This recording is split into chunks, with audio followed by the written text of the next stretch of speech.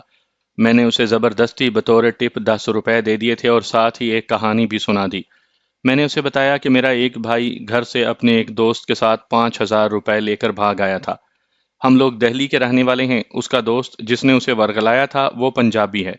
مجھے اطلاع ملی ہے کہ یہاں گرد و نواح کے دیہاتوں میں ہی کہیں وہ دونوں یعنی میرا بھائی اور اسے ورگلا کر بھگانے والا اس کا دوست موجود ہیں۔ ظاہر ہے جب تک پیسے موجود ہیں وہ گلچھرے اڑائیں گے، اس کے بعد جو میرے بھائی کا حشر ہوگا وہ کوئی ڈھکی چھپی بات نہیں۔ اگر نزدیکی دیہات میں مجھے کچھ واقف کار مل جائیں اور میری مدد ہو جائے تو میں انہیں ڈھونڈ نکالوں گا۔ ساتھ ہی میں نے یہ درخواست بھی کر دی تھی کہ اس معاملے کو وہ لوگ اپنے تک محدود رکھیں۔ یہ تو کوئی بات ہی نہیں مہاراج جی، آپ جو جی چاہے اس علاقے میں کریں۔ یہ تو دھندا میرا شغل ہے، میں زمیندار ہوں، نزدیکی گاؤں میں میری زمین بھی ہے، اس نے اپنی امارت مجھ پر جتاتے ہوئے کہا۔ میں نے بھی اسے خوب خوب مکھن لگایا اور اس سے کہا کہ مجھے تو دیکھتے ہی وشواس ہو چلا تھا کہ میں اس کی مدد سے ضرور اپنے بھائی کو ڈھونڈ نکالوں گا۔ اس کے ساتھ ہی میں نے اسے دہلی آنے کی دعوت بھی دے دی اور اس وقت تک باضد رہا جب تک کہ اس سے ہاں نہ کہلوائی۔ بوڑھا ملاح مجھ پر توقع سے زیادہ ہی مہربان ثابت ہوا۔ اس کی ایک کشتی میں بیٹھ کر ہم دوسرے کنارے کی طرف چل دیے۔ جہاں ہم لنگر انداز ہوئے وہاں ان حالات میں کسی کو دم مارنے کی مجال نہیں تھی، لیکن فوجی شاید اسے جانتے تھے، اس لیے انہوں نے اس سے رعایت برتی۔ کون ہی چاچا ہے، یعنی کون ہے چاچا تمہارے ساتھ؟ ایک سکھ حوالدار نے اونچی آواز دے کر اس سے دور ہی سے پوچھا۔ پرونا ہے اپنا سردار جی، ملاح نے مختصر سا جواب دیا۔ میری توقع سے بڑھ کر تیاریاں یہاں دیکھنے کو ملی تھی۔ طیارہ شکن توپیں پہلے سے تیار شدہ کنکریٹ کے زیر زمین محفوظ بنکروں میں چھپی ہوئی تھیں، صرف ان کی گردنیں باہر جھانکتی دکھائی دیتی تھی۔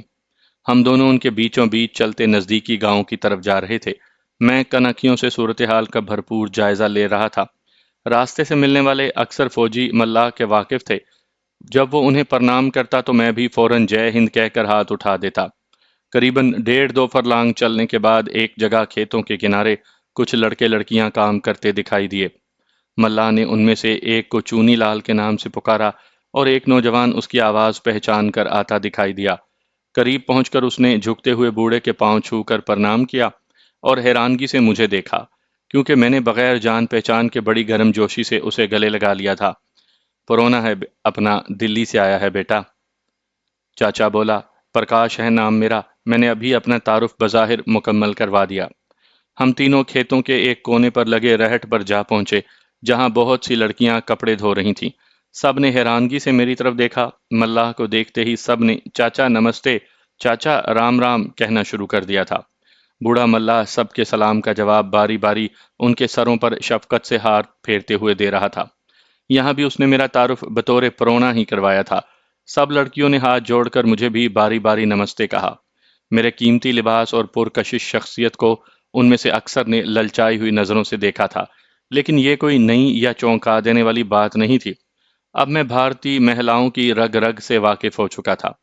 رہٹ پر بنے ایک کمرے میں بیٹھ کر چاچا نے مجھے تو پہلے چائے پلائی، پھر کملا نامی ایک لڑکی کو میرے لیے جل بھوجن کا حکم دیا، جس نے ایک ادائے دل ربانہ سے میری سمت دیکھتے ہوئے تعمیل میں گردن ہلائی اور اپنی بے قابو جوانی سنبھالتی مستانی چال سے قیامت ڈھاتی تیز تیز قدموں سے گاؤں کی طرف چل دی۔ چاچا نے چونی کو، جو اس کا داماد تھا، میری کہانی صرف اتنے سے اضافے کے ساتھ سنا دی کہ میں اس کے دوست کا ایک بیٹا ہوں۔ شاید اس نے اپنی بات میں وزن پیدا کرنے کے لیے یہ اضافہ کیا تھا۔ بہرحال مجھے اس سے خوشی ہوئی۔ سارے بھارت میں نے ابھی تک ایسا فرما بردار داماد نہیں دیکھا تھا جیسا چاچا ملاح کو نصیب ہوا تھا۔ اس کی وجہ میری سمجھ میں نہیں آئی تھی۔ بظاہر تو اس میں کوئی جسمانی نقص نظر نہیں آ رہا تھا، نین نقش بھی ٹھیک ٹھاک ہی تھے۔ پھر جلد ہی مجھے سمجھ آ گئی۔ اس کی دھرم پتنی کوشلیا سر پر لسی کا مٹکا اور ہاتھوں میں روٹیاں پکڑے وہاں آئی تھی۔ الڑ مٹیاروں کی طرح اس کے انگ انگ سے نشہ پھوٹتا تھا۔ اسے دیکھ کر کوئی بھی اسے شادی شدہ ماننے کے لیے تیار نہیں تھا۔ اتنی خوبصورت بیٹی پیدا کرنے پر یقیناً ہندو ملاح کو فخر کرنا چاہیے تھا، اور ایسی دیوی کے دام الفت میں پھنسنے والا اس کا داس کیسے نہ بنتا۔ اس نے مسکراتے ہوئے میرا خیر مقدم کیا اور کپڑے سمیٹنے باہر چلی گئی جو اس نے صبح سے دھوپ میں سکھانے کے لیے پھیلا رکھے تھے۔ ان کی مزید توجہ حاصل کرنے کے لیے میں نے بھی وہی کھانا کھانے کی خواہش کی جو کوشلیا چونی لال کے لیے لے کر آئی تھی، لیکن چاچا نے مجھے شدت سے منع کر دیا۔ وہ کوئی پرانے دور کا آدمی دکھائی دیتا تھا، روایت کی جس کے نزدیک بڑی اہمیت تھی۔